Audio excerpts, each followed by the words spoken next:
Lord. Indian Church of Christ, shalom on you.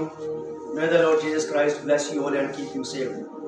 मसीह भारतीय कलीसिया को प्रभु यीशु मसीह के नाम में शांति और सुरक्षा निरंतर मिलती रहे। एक बार फिर से आप सब लोगों का प्रभु यीशु मसीह के नाम में क्राइस्ट मुक्त द्वार फेलोशिप की इस ऑनलाइन ऑफलाइन सर्विस में स्वागत है। और हमारा आज का थीम है innocency will never remain quiet. Innocency will never remain quiet. मासूमियत कभी खामोश नहीं रहेगी। आपकी मासूमियत, अगर आप मासूम हैं, भोले हैं, यह आपका भोलापन कभी खामोश नहीं रहेगा। अगर आप चुप रहे, क्वाइट रहे, फिर भी तो भी आपकी मासूमियत चिल्ला चिल्ला के सबको बता देगी कि एक बेहतरीन और बेस्ट व्यक्ति है। भजन संहिता 19 अध्याय में ऐसा लिखा है कि सूरज, चांद, तारे, उल्काओं, पिंड और आकाश गंगा के बारे में ऐसा लिखा है कि वहां ना तो कोई बोली है ना कोई भाषा है, फिर भी सारी पृथ्वी पर, सारे जगत में उनका शब्द गूंज गया है। सूरज को निकलने से, चांद तारों को देखने से, सृष्टि के नजारे देखने से लोग ये कहते हैं कि कोई तो है जिसने इन सबको बनाया। सूरज ने कभी नहीं कहा कि मुझे किसी ने बनाया, कहा किसी को। चांद ने कभी नहीं कहा, तारों ने नहीं कहा, आकाश गंगाओं ने, उल्काओं ने, पिंडों ने, गैलेक्सीज ने कभी नहीं कही ये वाली बात। लेकिन फिर भी सारी पृथ्वी पर इनका शब्द गूंज गया है। Innocency will never remain quiet. मासूमियत, भोलापन कभी भी खामोश नहीं रहेगा। 8 तारीख की बात है ये। मैं अपना डिवोशन कर रहा था 8:30 बजे। प्रार्थना में पहले पवित्र आत्मा मुझे बात बताता, फिर मैं उसको बाद में लिखता हूं। तो मैंने इसको लिखा 8:30 बजे, और इसका रीडिंग रेफरेंस है हमारे पास। मुझे यीशु मसीह की बात याद दिलाई पवित्र आत्मा ने। आप निकाले मेरे साथ लूका रचित सुसमाचार, उसका 23 अध्याय,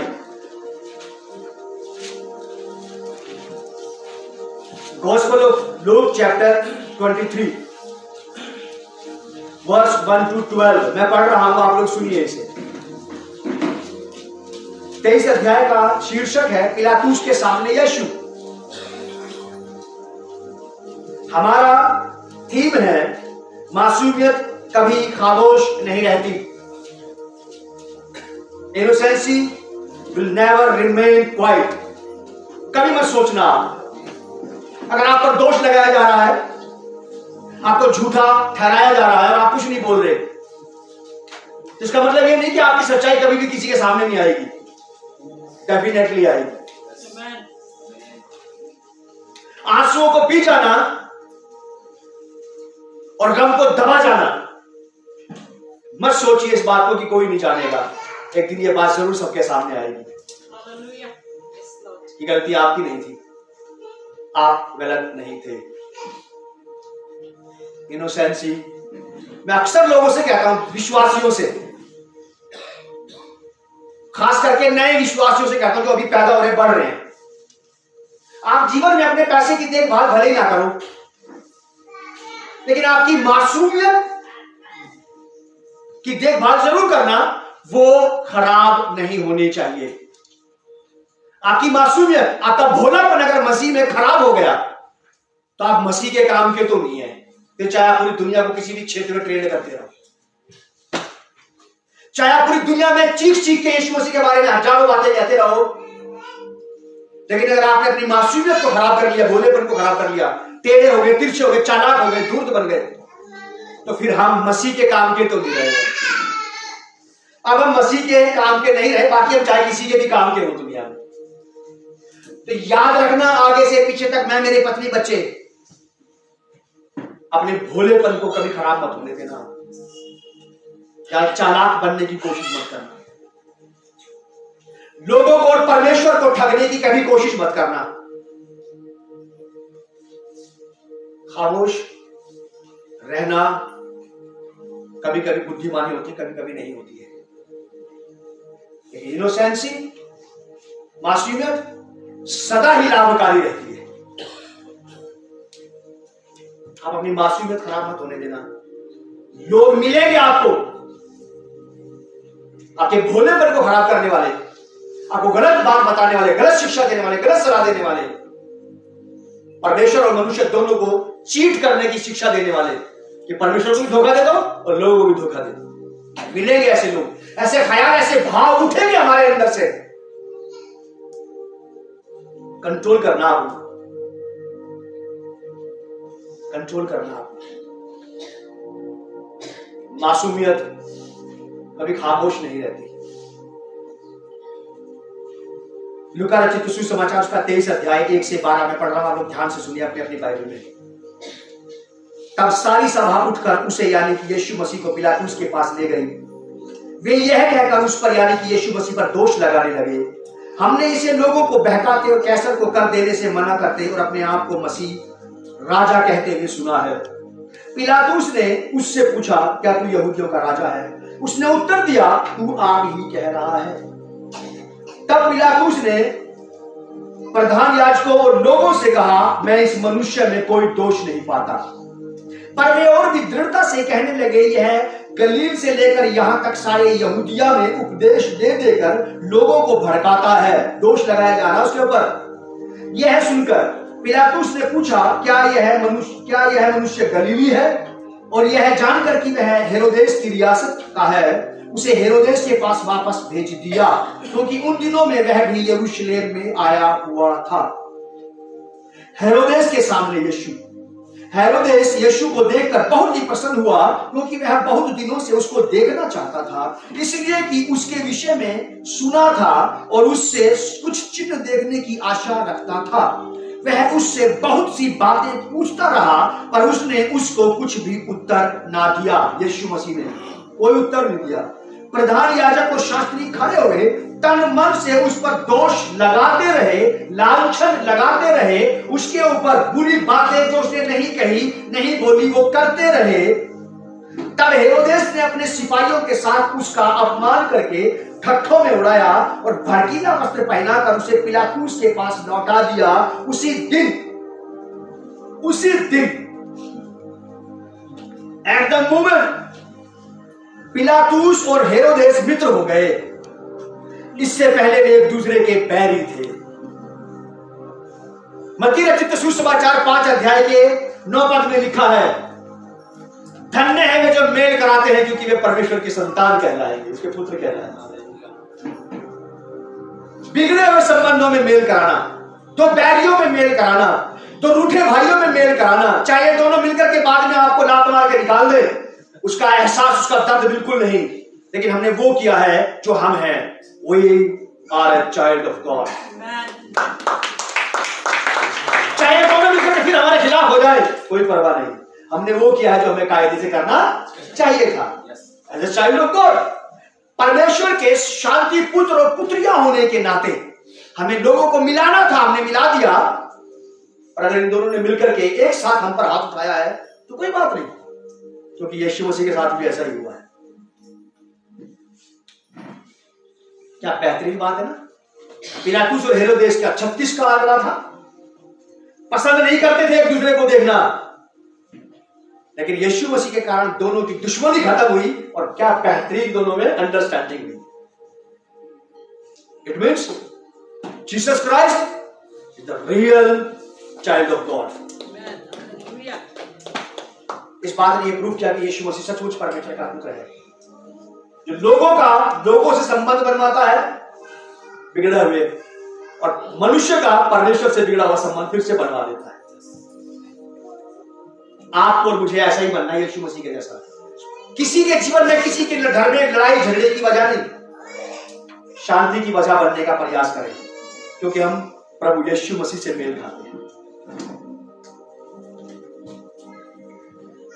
23 अध्याय का 4 पद हमारा आज का टॉपिक है, हमारा थीम है, मैं इस मनुष्य में कोई दोष नहीं पाता। और लोग तन मन लगा करके, एड़ी चोटी का पूरा जोर लगा करके इसके ऊपर लांछन लगा रहे थे, निर्दोष व्यक्ति पर दोष लगा रहे थे। खुदा को नहीं बख्शा तो हमें कौन बख्शेगा। प्रभु यीशु ने कहा, अगर ये हरे पेड़ के साथ ऐसा बुरा व्यवहार कर सकते हैं तो सूखे ठूठ का क्या हाल नहीं करेंगे। पढ़िया आप लोगों ने बाइबल में? अगर हरे पेड़ की ऐसी हालत बना सकते हैं, छायादार पेड़ की, फल देने वाले पेड़ की, जिसने इनकी जिंदगी में लाभ दिया, अगर ये उस आदमी की फुटबॉल बना सकते हैं तो उसका क्या नहीं बना देगा जिसने इनकी जीवन में कोई लाभ ही नहीं दिया। अगर लाभकारी आदमी का ऐसा हश्र किया जा सकता है तो जिसने लाभ नहीं पहुंचाया, जिसने नुकसान पहुंचाया, उसका क्या नहीं करेंगे। ये कहा था तो लिखा है कि मैं इस मनुष्य में कोई दोष नहीं पाता, जबकि दोष लगाने वाले वहीं पर थे। दोष लगाया जा रहा है प्रभु यीशु मसीह पर, और आज तक लोग प्रभु यीशु मसीह पर दोष ही लगाते रहते हैं। आज तक लोग प्रभु यीशु मसीह पर दोष ही लगा रहे हैं, उसकी पैदाइश को लेकर के, उसकी शिक्षा को लेकर के, उसके जीवन को लेकर के, उसके कामों को लेकर के, उसकी सेवा को लेकर के। आज भी लोग यीशु मसीह पर दोष लगाने से बिल्कुल नहीं चूकते। जो लोग न्यूज देखते हैं, अखबार पढ़ते हैं, उस बात को जानते हैं। यीशु मसीह पर आज भी दोष लगाया जा रहा है, और मजे की बात देखिए, वो आज भी निर्दोष साबित हो रहा है। वो जब भी निर्दोष साबित हुआ, आज भी निर्दोष साबित होता है। वो दोष लगाया तो जाता है, एविडेंस नहीं लाया जाता, कभी भी सबूत नहीं लाया जाता यीशु मसीह के खिलाफ, केवल बोला जाता है बस। यहां लिखा है ऐसा, पिलातुस ने कहा कि मैं इस मनुष्य में कोई दोष नहीं पाता। क्या बेहतरीन बात, क्योंकि दोष लगाने वाले लाइन से खड़े थे वहां पे, लेकिन फिर भी नहीं मिला कोई। यही लूका रचित सुसमाचार, इसका 23वां अध्याय 14वीं आयत। लूका रचित सुसमाचार 23 अध्याय 14वीं आयत। तुम इस मनुष्य को लोगों का बहकाने वाला ठहराकर मेरे पास लाए हो, और देखो मैंने तुम्हारे सामने उसकी जांच की है। क्राइस्ट की, पिलातुस ने जांच की है, पर जिन बातों का तुम उस पर दोष लगाते हो, उन बातों के विषय में मैंने उसमें कोई भी दोष नहीं पाया। क्या बेहतरीन बात, दोष लगाने वाले वहीं पे, दोष की जांच पड़ताल करने वाला वहीं पे, और जिसे दोषी ठहराया जा रहा है वो निर्दोष साबित हो रहा है दोनों के सामने। क्या बेहतरीन बात, इसे कहते हैं बिना हाथ पैर चलाए किसी के दांत खट्टे कर देना। इसे कहते हैं यीशु मसीह, जिसने बिना तीर तलवार के अपना राज्य फैलाया, राष्ट्रबाजी और सच्चाई से राज्य फैलाता है। उसने अपने राज्य को फैलाने के लिए साम दाम दंड भेद का इस्तेमाल नहीं किया, झूठ छल कपट चोरी चालाकी से भ्रष्ट तरीके से प्रभु यीशु मसीह ने अपना राज्य नहीं फैलाया। निर्दोषता से, स्पष्टता से। 22 अध्याय 23 अध्याय का 22 अध्याय, सॉरी 23 अध्याय का 22वां पद। उसने तीसरी बार उनसे कहा, घंटों चली थी ये सभा प्रभु यीशु मसीह पर लांछन लगाने वाली, प्रभु यीशु मसीह पर दोष लगाने वाली, उसे दोषी साबित करके क्रूस पर चढ़वाने के लिए लोग बिल्कुल उतारू थे। उसने तीसरी बार उनसे कहा, क्यों? उसने कौन सी बुराई की है? इसने बुराई की है, इसने बुरा किया, इसने अच्छा नहीं किया। कि कौन सी बुराई? बुराई का नाम ही नहीं बताया, बुराई का कोई सबूत उनके पास नहीं था, और न्याय भी वहीं पे है और गवाह भी वहीं पे है, लेकिन मुद्दा किसी के पास नहीं है। वो यही नहीं मुद्दा, वहां किसके क्या दिखाते हो कि ये है वो एविडेंस, ये है वो सबूत। और यीशु मसीह खामोश, चुपचाप, बड़ी दृढ़ता के साथ, बड़े धैर्य से, बड़े ही भोलेपन से, बहुत ही बेहतरीन मासूमियत से, अपनी इनोसेंसी में सब बातों को सुनता रहा और बगैर बोले निर्दोष निकलता रहा। एक प्रभु यीशु मसीह का लक्षण है, गुण है, जो उसके लोगों में भी पाया जाना चाहिए। जरूरी नहीं इस सब बातों के लिए बोलना ही आपको निर्दोष साबित करेगा। जब आप चुप रहेंगे तो यहोवा आपके लिए लड़ेगा, ये उसका वायदा है। जब यीशु मसीह चुप था, उधर पिलातुस मुकदमे में था दोष लगाने वालों के सामने, और उधर यहोवा जो सारी पृथ्वी का मालिक है, लिखा के पृथ्वी भर में यहोवा ही के निर्णय होते हैं। वो आपकी लड़ाई लड़ेगा, वो आपके साथ रहेगा। जरूरी नहीं कि ज्यादा बोलने से ही आप कभी कभी अपने आप को निर्दोष साबित करेंगे। कभी कभी आपका चुप रह जाना, आपकी innocency will never remain quite, आपकी मासूमियत कभी भी खामोश नहीं रहेगी, आपका भोलापन खामोश नहीं रहेगा।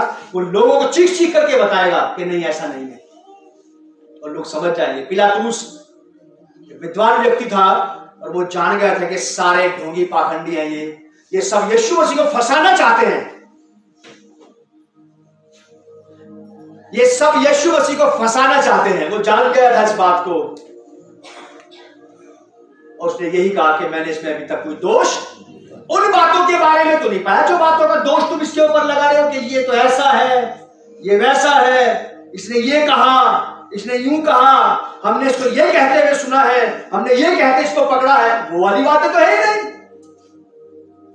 पिलातुस कहता है वो वाली बातों को मैंने छानबीन कर ली, वो तो है ही नहीं। इससे ज्यादा शर्मिंदगी क्या होगी झूठे गवाहों के लिए कि वो झूठे कह रहे। झूठे गवाहों के लिए क्या होगी शर्मिंदगी से ज्यादा कि सामने सामने न्यायाधीश ने, जज ने बोल दिया कि ये व्यक्ति क्या है, निर्दोष है। तुम्हारी गवाहियों के बावजूद भी मैंने इसे दोषी पाया है, निर्दोष पाया, सॉरी, तुम्हारी बातों के बावजूद भी मैंने इसमें कोई दोष नहीं पाया। अगर यीशु मसीह ऐसा निकल सकता है तो क्या उसके खून से ऐसे बच्चे पैदा नहीं हो सकते? क्या हो सकते हैं, हो सकते हैं उसके खून से ऐसे बच्चे पैदा। 23 अध्याय का 41वां पद, यही लूका रचित सुसमाचार उसका 23 अध्याय का 41वां पद। यहां दो चोर जो यीशु मसीह के दाएं बाएं लटकाए गए थे, उनमें से एक चोर दूसरे चोर से कहता है कि और हम तो न्याय अनुसार दंड पा रहे हैं क्योंकि हम अपने कामों का ठीक फल पा रहे हैं, पर इसने कोई अनुचित काम। अब वो दोनों भी बात कर रहे हैं क्रूस पे लटके लटके कि ये निर्दोष है, हम दोषी हैं। ये दोनों लोग भी यीशु मसीह की मासूमियत से समझ गए कि ये दोषी नहीं है। आपका भोलापन, लोग कहते हैं ना, कभी कभी मैं मिलता हूं लोगों से, मेरा तो पब्लिक डीलिंग का काम है, लोगों से मिलता रहता हूं कि भैया हमारा भोलेपन ने हमें बड़ा धोखा दिया है। क्या कैसे? क्या हम भोले ही बने रह गए और वो सामने वाले माल ले गए? मैं कहा ऐसा नहीं हो सकता, तुम्हारा भोलापन तुम्हें धोखा नहीं दे सकता। अगर वो माल ले गया है समझदार, तो माल समेत फंसेगा, घबराओ मत। और ऐसा ही हुआ, वो माल ना तो उसके काम का रहा ना उसके काम आया। और ये भोला आदमी बात कह रहा, भैया आप ठीक ही कह रहे थे, उस चीज को पा करके तो फंस गया वो, तुम बच गए ना? हाँ हम बच के ठहरे।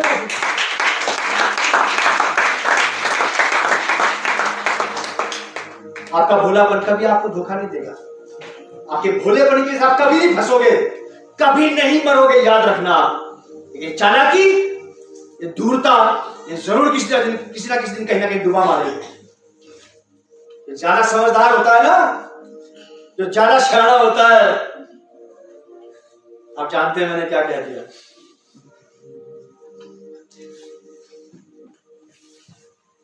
ज्यादा समझदारी अच्छी नहीं होती, अक्सर अच्छी नहीं होती, कभी कभी दिखानी भी चाहिए। प्रभु यीशु मसीह ने भी दिखाई, लेकिन जब यीशु मसीह पर दोष लगाए गए तो प्रभु यीशु मसीह ने उन दोषों का पलट करके कोई जवाब नहीं दिया और साइलेंट चुपचाप खड़े रहे।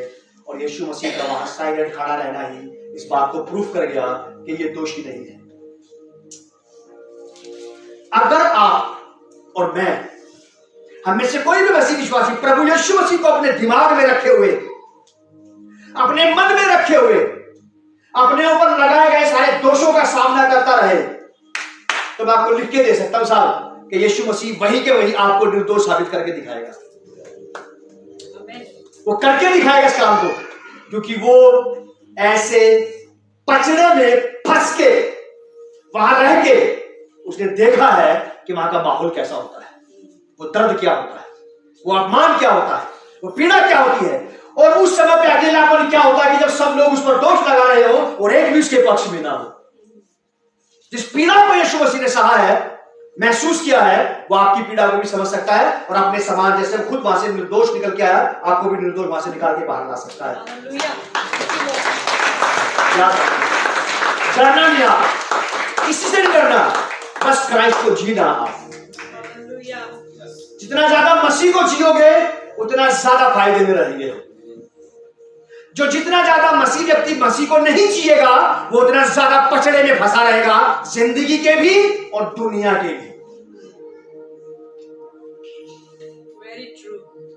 वो उतना ज्यादा पचड़े में फंसा रहेगा, जिंदगी के भी और दुनिया के भी। और जो जितना ज्यादा क्राइस्ट को जिएगा वो उतना ज्यादा खुशहाल और बाहर रहेगा, उतना ज्यादा बाहर रहेगा इन सारी चीजों से। दोष लगाने वाले वही थे और न्याय कहता है कि मैंने इसमें कोई दोष नहीं पाया। उन बातों का तो नहीं पाया जो बातें तुम कह रहे हो। क्या बेहतरीन बात, उनके मुंह में उनकी बातें, जिसके सामने वो आए थे, जिसके पास वो आए थे, वही व्यक्ति कह रहा है ये गलत है, तुम्हारे सारे के सारे इल्जाम, एक भी बात तुम्हारी सही नहीं बैठी। 41 पद में चोर ने भी घोषणा कर दी। इस अध्याय के 41 पद में चोर नहीं बता देंगे कि हम तो वो पा रहे जो हमने किया है, ये तो निर्दोष है। आपके बारे में कोई तो कहेगा, बुरे लोग भी कह देंगे ये वाली बात।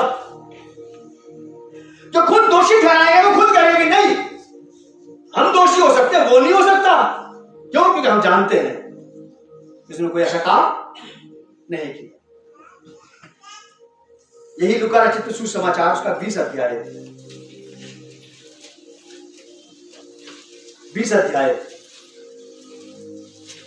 22 पद, 20 अध्याय का 22 पद। Gospel of Luke chapter 20 verse 22। क्या हमें कैसर को कर देना उचित है या नहीं? ये यहां भी यीशु मसीह को फंसाना चाहते थे। सिक्का लेके आए यीशु मसीह के पास, बोले कि किसका है ये? यीशु मसीह ने बोला सिक्का मुझे दिखाओ। कि हमें लोग पूछ रहे थे कि हमें कैसर को कर देना चाहिए कि नहीं देना चाहिए। यीशु मसीह ने बोला सिक्का मुझे दो, और बोला कि जो कैसर का वो कैसर को, जो परमेश्वर का है वो परमेश्वर को। टैक्स के रूप में जो सरकार का बनता है सरकार को दे दो, और जो टाइप्स के रूप में ईमानदारी से परमेश्वर का बनता है वो ईमानदारी से परमेश्वर को दे दो। यहां पे भी लोग यीशु मसीह को फंसाना चाहते थे राजनीतिक तरीके से, राजनीतिक तरीके से, धार्मिक तरीके से और राजनीतिक तरीके से, पॉलिटिकली और स्पिरिचुअली लोग यीशु मसीह को घेरना चाहते थे और वो यीशु मसीह को फंसाना चाहते थे। और वो चाहते थे कि पिलातुस एक बार कहते कि ये दोषी है और फिर इसका बचना नामुमकिन हो जाएगा बस। और पिलातुस जो कि रोमन साम्राज्य का न्यायी था, उनका एक सूबेदार था, रोम के नियंत्रण में यरूशलेम इजराइल था, रोम की गुलामी में था उस वक्त इजराइल। और रोम के लोग इजराइलियों की धार्मिक गतिविधियों में बिल्कुल हाथ नहीं डालते थे, क्योंकि रोम के लोग वहां केवल शासन करते थे और उनकी धार्मिक क्रियाकलापों में बिल्कुल पंगा नहीं लेते थे। बस वो तो ये कहते थे कि हमारा काम यहां पे राज्य करना और कानूनन गतिविधियों को कंट्रोल करना है। हम तुम्हारे धार्मिक क्रियाकलापों में, धार्मिक मामलों में कोई हस्तक्षेप नहीं करेंगे। और अगर तुम्हारे लोगों ने हमारे रोम साम्राज्य के न्याय के विषय में, हमारी सरकार के बारे में अगर किसी प्रकार से कोई गड़बड़ करने की कोशिश की तो हम न्याय में जरूर हाथ डालेंगे फिर। और पिलातुस बड़ी समझदारी से फैसला कर रहा था। यहां पे यीशु मसीह को लोग फंसाने आए कि हमें कैसर को कर देना चाहिए कि नहीं, और यीशु मसीह ने बोला कि नहीं, जो कैसर का वो कैसर को दे दो, ताकि पिलातुस के सामने ये बात आ जाए कि ये कैसर के खिलाफ लोगों को भड़का रहा है। क्योंकि यीशु मसीह से पहले कई लोगों ने कैसर के खिलाफ, यहूदियों ने, इस्राएलियों ने बगावत की थी। वो सब के सब पकड़ के जेल में ठूस दिए गए थे और मार डाले गए थे। और यीशु मसीह ना तो किसी देश की राजनीति में इंटरेस्टेड है और ना किसी और प्रकार के ऐसे कानूनन गतिविधियों में। बस प्रभु यीशु ने कहा, मैं इसलिए आया हूं कि तुम जीवन पाओ और बहुतायत से पाओ। जीवन की बात करता है वो, देश और कानून की बात नहीं कर रहा किसी से, किसी के धर्म और जाति पे कोई बात नहीं कर रहा, जीवन की बात कर रहा है। लोगों की चालाकी देखो, कैसे बात को आधी अधूरी इधर से उधर से ला करके पिलातुस को बता रहे हैं, पिलातुस को बता रहे हैं। लेकिन यीशु मसीह धन्य है अपनी मासूमियत के साथ। Innocency will never remain quite. मासूमियत कभी भी खामोश नहीं रहेगी, आपके पक्ष में जरूर बोलेगी। आज नहीं तो कल, और कल नहीं तो परसों सत्य जरूर सामने आएगा। 20 अध्याय का 22 पद, इसी का 41 पद में ऐसा लिखा है, फिर यहूदी लोगों ने, फिर उसने उनसे पूछा, मसीह को दाऊद की संतान कैसे कहते हैं? यहां पे यीशु मसीह के चेले और दूसरे लोग, यहूदी लोग यीशु मसीह से पूछ रहे थे कि तू दाऊद की संतान है। यीशु मसीह ने बोला कि अगर दाऊद उसे आत्मा में कहता कि मेरे प्रभु ने प्रभु से कहा, तो फिर वो कैसे उसकी संतान हुआ? धार्मिक तरीके से भी वो यीशु मसीह को फंसाना चाहते थे कि इसने परमेश्वर से भी बड़ा बनने की बात कही है और मूसा की व्यवस्था को बिल्कुल तहस नहस कर देने वाली बात कही है कि मैं उसको तोड़ दूंगा, मैं मंदिर को ढा दूंगा और तीसरे दिन खड़ा कर दूंगा। ऐसी ऐसी बहुत सारे लालछन, बहुत सारी झूठी बातें प्रभु यीशु मसीह के बारे में कही गई, उसके अपनी जाति के लोगों के द्वारा भी और गैर जातीय लोगों के द्वारा से भी कही गई। लेकिन वो दोनों की बातों को सुनकर के निर्दोष साबित हुआ। क्या अपने और क्या पराए, क्या घर के क्या बाहर के, क्या संग साथ रहने वालों ने दोष लगाया, क्या बाहर वालों ने लगाया, लेकिन दोनों ही बातों में वो निर्दोष निकला, क्योंकि उसकी मासूमियत खामोश नहीं रही। आपका भोलापन भी खामोश नहीं रहेगा, आपके पक्ष में उत्तर देगा, जरूर देगा। आपका भोलापन आपको कभी धोखा नहीं देगा। हाँ, हमारा टेढ़ापन जरूर किसी ना किसी दिन हमें डुबा मारेगा, जरूर होगा ही। भोलापन कभी आपको दगा नहीं देगा। फर्स्ट पॉइंट, ना तो सच्चे गवाह मिले यीशु मसीह के खिलाफ और ना झूठे गवाह मिले यीशु मसीह के खिलाफ। क्या बेहतरीन बात है। ना तो सच्चे गवाह मिले और ना ही झूठे गवाह मिले। सचमुच में भी कोई गवाह सामने नहीं आया, कोई सच्चा गवाह भी नहीं था वहां पे कि हाँ जी मैं सच्चा हूं।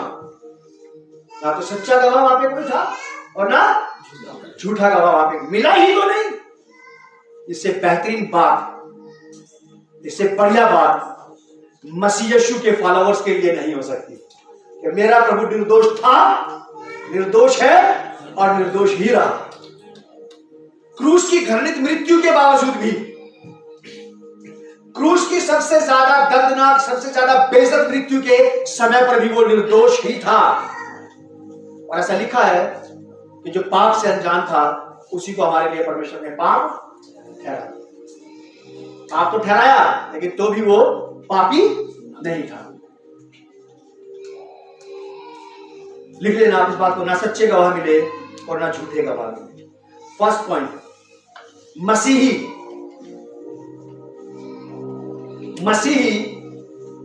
के समान बने।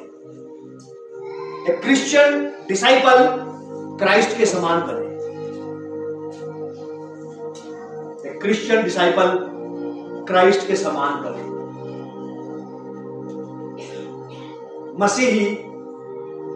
मसीह के समान बने, ताकि वो निर्दोष निकले, मनुष्यों में भी और परमेश्वर के सामने, मनुष्यों के सामने भी और परमेश्वर के सामने भी। पहला तीमुथियुस 6 अध्याय 13 पद, फर्स्ट तिमुथी 6 अध्याय 13 पर पौलुस तिमुथियुस को, जवान लड़के को कहते हैं कि मैं तुझे परमेश्वर को जो सबको जीवित रखता है, आप याद रखना इस बात को, परमेश्वर सबको जीवित रखता है, और जब तक परमेश्वर ने आपको जीवित रखा तब तक आप जीवित रहेंगे, आपको कोई नहीं मार सकता, कोई नहीं।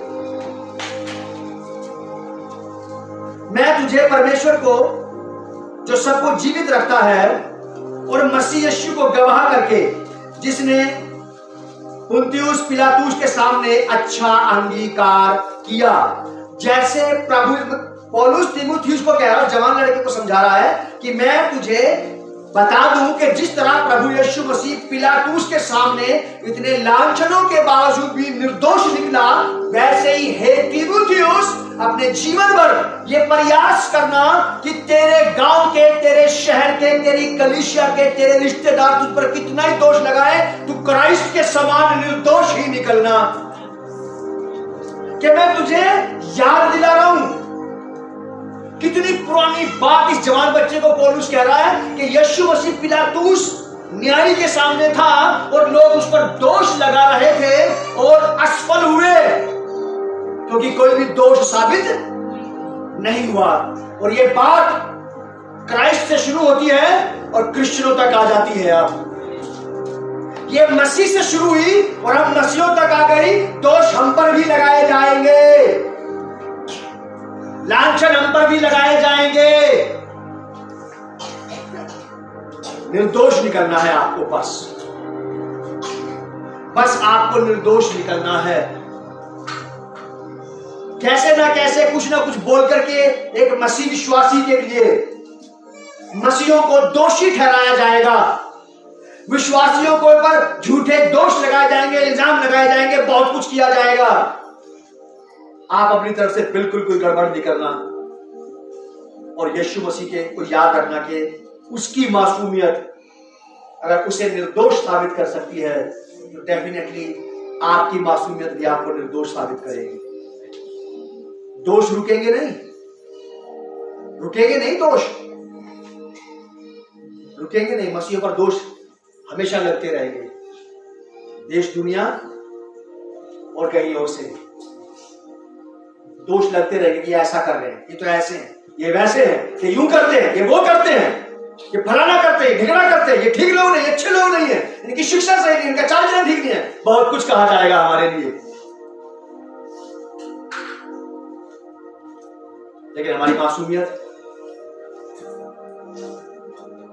हमारा खुलापन कभी खामोश नहीं रहेगा। सारी दुनिया को चीख चीख करके बताएगा कि नहीं, ये लोग निर्दोष हैं, इन्होंने कोई बुराई नहीं की, ये भला करने वाले लोग हैं। फिर उस चोर के समान कुछ लोग आपस में कहेंगे कि इनसे ज्यादा खराब तो हम हैं। मासूमियत ऐसा प्रभाव बना देगी लोगों के ऊपर, आपकी इनोसेंसी लोगों के ऊपर ऐसा इंप्रेशन डालेगी कि वो अपने आप को दोषी कहना शुरू करेंगे बजाय आपके।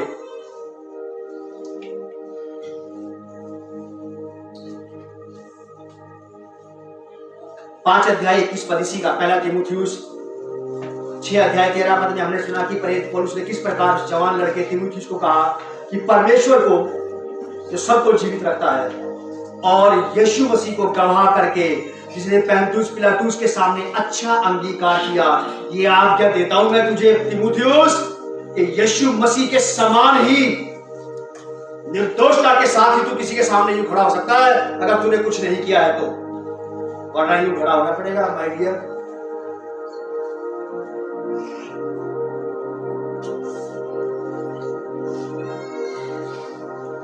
वरना यूं रहना पड़ेगा और सामने वाले बोलते रहेंगे। यीशु मसीह के समान सच्ची गवाही, बेहतरीन जीवन रखो, उम्दा जीवन जियो, बढ़िया चाल चलन, बढ़िया व्यवहार, बढ़िया शिक्षा, यीशु मसीह के समान, मसीही को मसीह के समान होना चाहिए। एक क्रिश्चियन डिसाइपल को क्राइस्ट के समान ही बनना चाहिए, और कुछ बनने की कोशिश मत करो।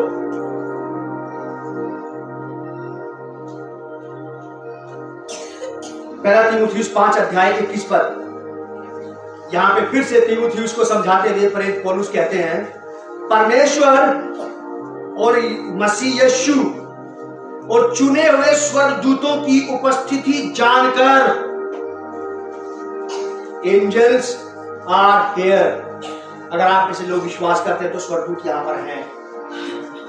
कितने लोग विश्वास करते हैं इस बात का? मैं भी करता हूं, क्योंकि मेरे वाले जो मेरी सेवा टहल के लगा रखे कम से कम वो तो हैं आपके, जो आपको दे रखे आपकी सेवा टहल के कम से कम वो तो हैं आपके साथ। इसलिए हमारा विश्वास है कि मेरे अपने ओन एंजल्स जो परमेश्वर ने मेरी सेवा के लिए दे रखे हैं वो मुझे चारों तरफ से घेर के रखते हैं। मेरे वाले तो कम से कम यही मेरे साथ। हालेलुया। कह रहा मैं उन्हीं स्वर्गदूतों को उपस्थित जानकर मैं तुझे चेतावनी देता हूं तीमुथियुस कि तू मन खोलकर बातों को माना कर। देख, मन मत सोच के नहीं। अच्छा अब आप कह रहे हैं तो चलो, फंस गए यार, पहले ही ठीक थे। मन मत सोच के आप उसकी आज्ञा का पालन मत करना अपने जीवन में। मन मत सोच कर उसके लिए कुछ मत करना। आप उसके लिए कुछ करने की कोशिश की ना, मन मत सोच के, पैसा भी गया और कुछ मिला भी नहीं वहां से, कुछ नहीं आएगा वहां से। अगर मन खुश मन से आपने उसके लिए कुछ किया तो डेफिनेटली फिर वहां से वही आएगा जो आप चाहते हैं। फिर वही आएगा जो आप चाहते हैं कि आप मिले इसके।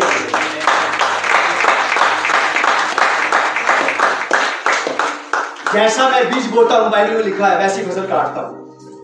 दो गवाह हमारे सामने यहाँ पे थे, मैंने उनको सिखा पढ़ा दिया, एंथनी को प्रिंसिपल भाई को कई दिन से बहुत बिजी है काम में, मेरे उनका तो मुलाकात ही बहुत देर में हुई। एंथनी भी अपने घर में काम में उलझा था, वो अपने काम में बिजी था, हम तो मिले भी नहीं काफी दिन से।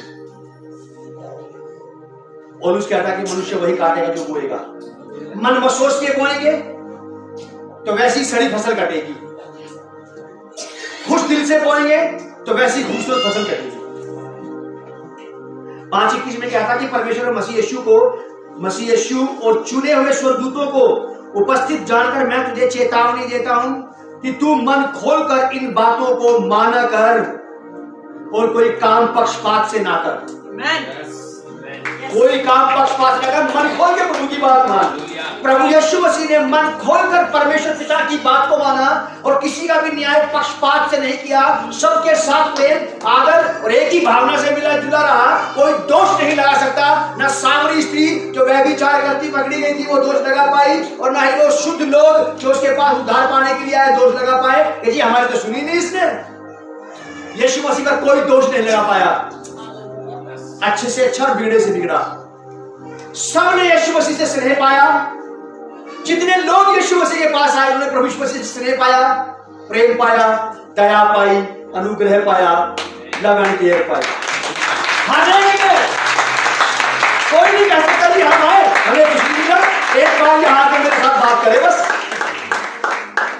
जितने आप यहाँ पे बैठे हैं में से कोई भी बिना प्रॉफिट के यहाँ नहीं है। प्रॉफिट मतलब भविष्यवक्ता नहीं, प्रॉफिट मतलब बेनिफिट। एक भी व्यक्ति बिना बेनिफिट के यहाँ नहीं है। अगर किसी को क्राइस्ट ने कुछ नहीं दिया तो मुफ्त में आके नहीं बैठा कोई यहाँ पे, और दुनिया के किसी भी चर्च में।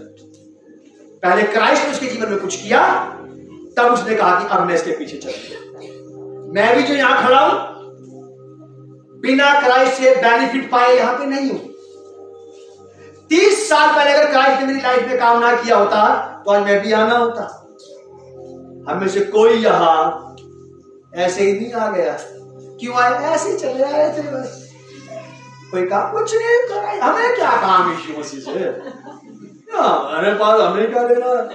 ये आए ऐसे आ गए नहीं, हम यहाँ इसलिए आए हैं क्योंकि उसने हमारी जिंदगियों को सींच करके हरा भरा किया है। उजाड़ जिंदगियों को विशाल किया उसने, बर्बाद जिंदगी में रंग भर दिया है यीशु मसीह ने। That's why we are here। तब हम यहाँ हैं, हम मुफ्त में यहाँ नहीं है। क्राइस्ट ने खर्चा किया है हमें यहाँ आने का। मैंने नहीं किया खर्चा किसी को यहाँ आने का, ना चावल दिया, ना आटा दिया, ना पैसे दिए। क्राइस्ट खर्चा करता है। काहे का? अपनी शांति का, अपने आनंद का, अपनी तरक्की का, अपनी उन्नति का, अपनी बरकतों का वो लोगों को देता है, तब लोग उससे आशीष पाकर उसके पीछे हो लेते हैं। तो कौन दोष लगाएगा? कोई भी नहीं। प्रेरितों के काम की किताब, second point, book of Acts chapter 24 verse 16। प्रेरितों के काम की किताब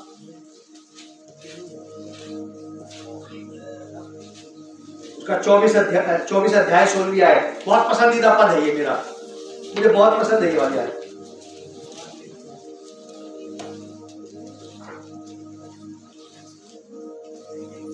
प्रेरितों के काम की किताब, book of Acts chapter 24 verse 16।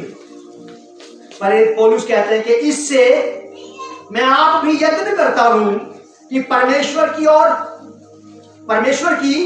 और मनुष्यों की ओर मेरा विवेक सदा निर्दोष रहे। मैं प्रयास करता हूं, आपको प्रयास करना पड़ेगा कि आप परमेश्वर और मनुष्य दोनों के सामने निर्दोष निकलें।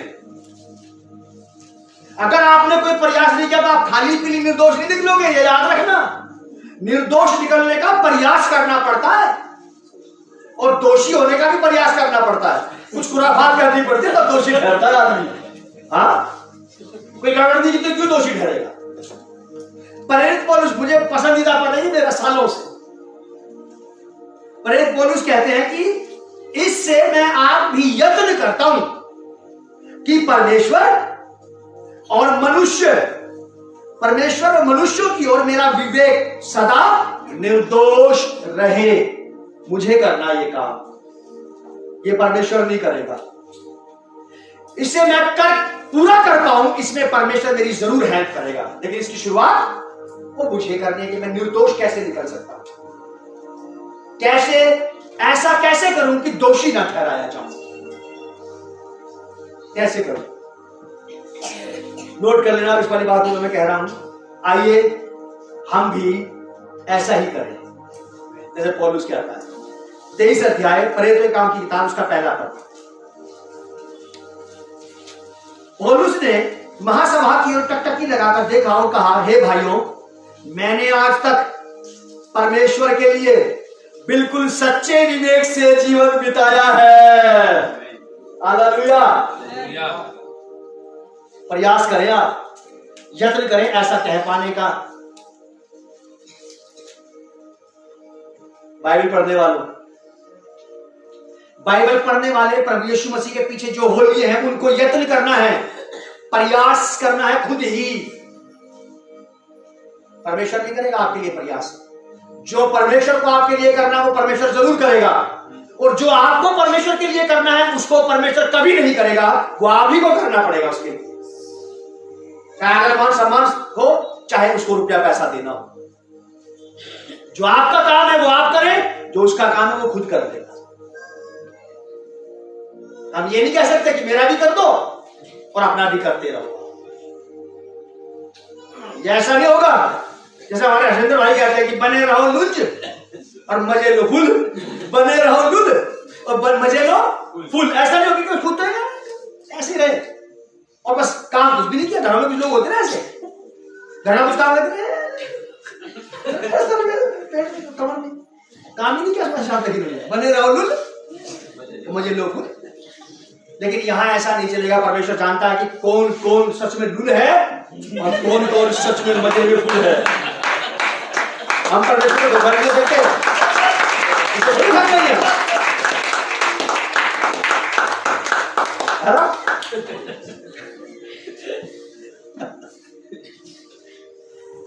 सच है। पौलुस क्या कहते हैं 23:1 में कहते हैं कि हे भाइयों, मैंने आज तक परमेश्वर के लिए बिल्कुल सच्चे विवेक से जीवन बिताया है। ये तो कह रहे हैं, लेकिन यीशु मसीह ने वहां वाली बात कही भी नहीं थी। लोग अपने आप ही बोल रहे थे कि ये सच्चा है। Your innocency will never remain quiet. Last की बात बता के इसको बंद करेंगे। मेरे साथ निकालिए आप मत्ती रचित सुसमाचार उसका 10 अध्याय 16 से 20। Gospel of Matthew chapter 10 verse from 16 to 20। आने वाला संकट यहाँ लिखा है।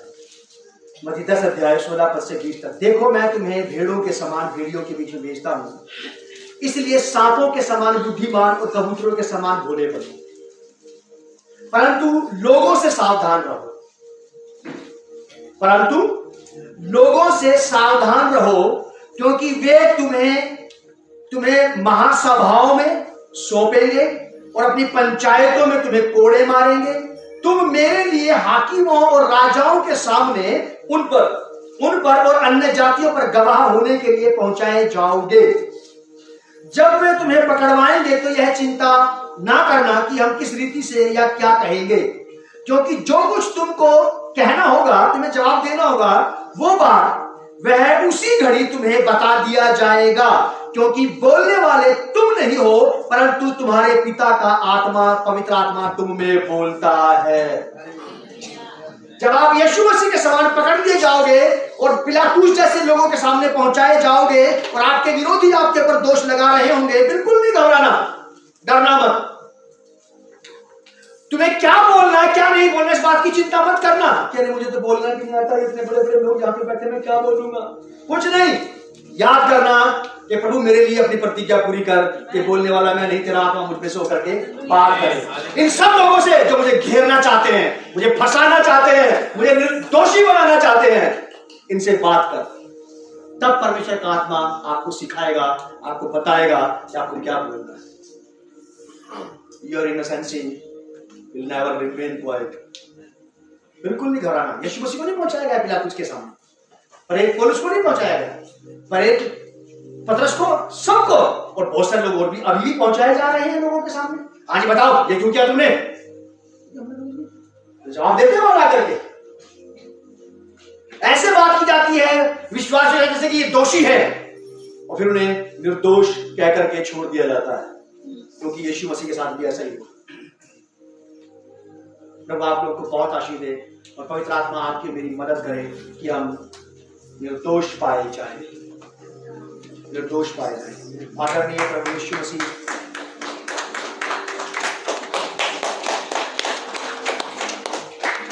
तो मेरी आपसे ये प्रार्थना है प्यारे प्रभु यीशु मसीह कि आप हर एक व्यक्ति के अंदर अपने लक्षणों को डाल दें, अपने गुणों को डाल दें, अपनी आदतों को डाल दें, ताकि हम आपके समान सैकड़ों और हजारों दोष लगाने वालों के बीच में भी निर्दोष साबित हो।